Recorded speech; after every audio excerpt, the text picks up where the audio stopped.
This is the NCase M3 custom loop that I built up a few months ago. I wanted to talk about it before I changed some things up, and especially wanted to do a mini review for the Gigabyte Z890I board inside of this one.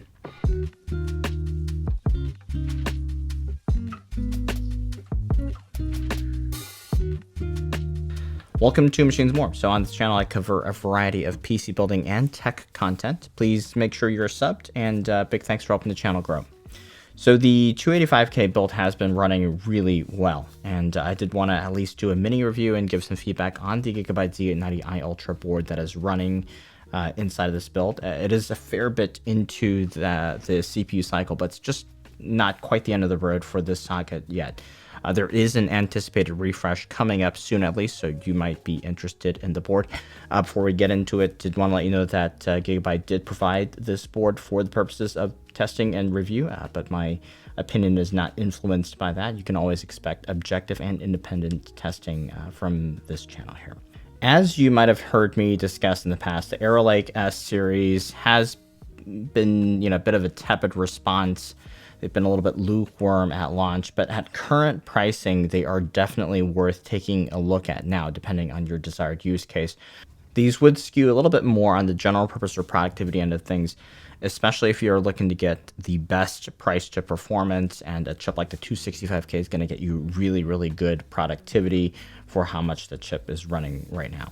For this build, I used a mini-itx board. This is Gigabyte's Z890I Aorus Ultra. The Aorus Ultra designation places it in Gigabyte's high-end category. And I've reviewed and used quite a few Aorus Ultra ITX boards, and they are generally very well built. And this one's no exception.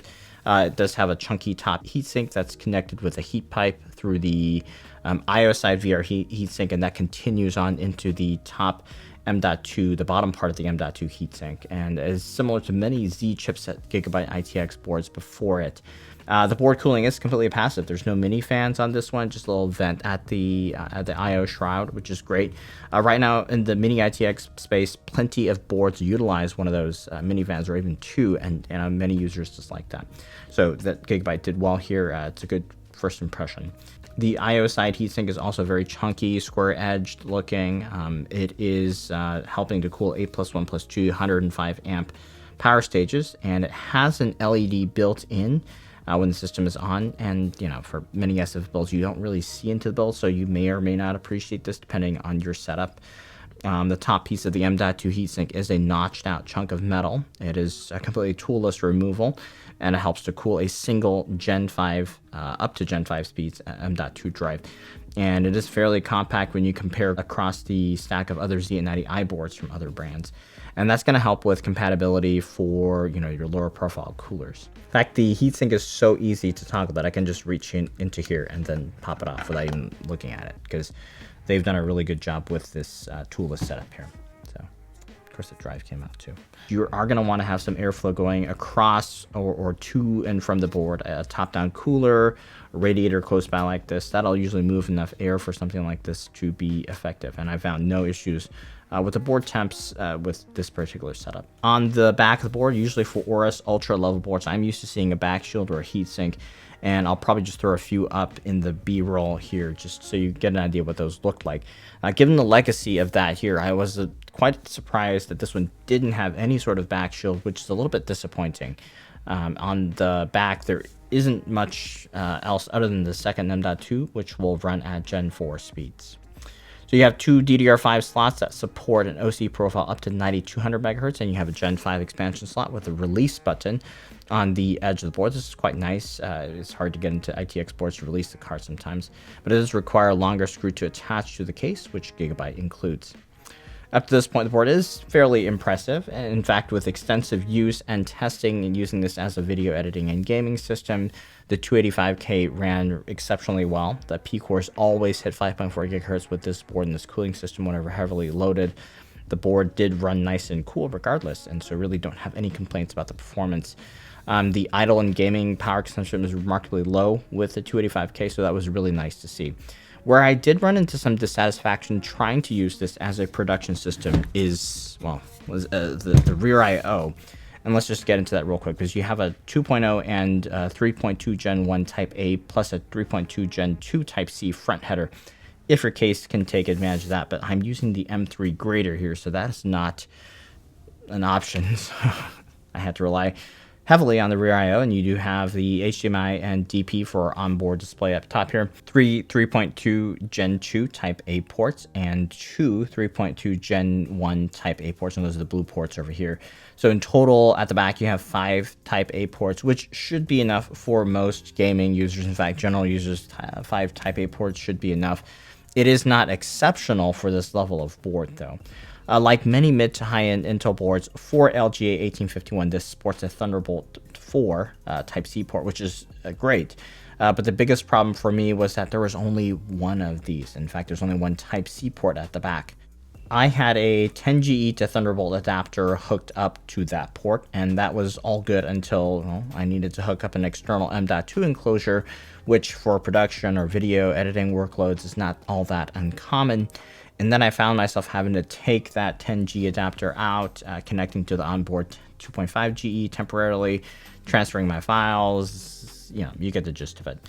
In fact, I would have preferred having a third Type-C port, and that's where this board's competitor in the Z890I from ASUS does way better, because it has 2 Thunderbolt ports and a 20G USB port, Type-C port. So it's comparatively, that feature set is a lot stronger.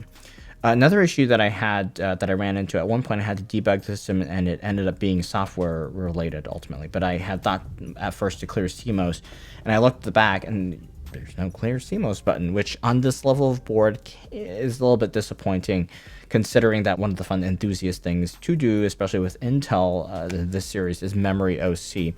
And having to get to the header on the board itself is not fun in a built-up SFF system. Other specs, the board does have Wi-Fi 7 as a proprietary antenna, which, may be convenient, but it may be inconvenient if you have an alternative antenna that you want to use. For reference, the ASUS board also has a setup like this, but MSI's implementation still somewhat allows you to use a standard antenna if your threads are long enough to get to all the way at the back.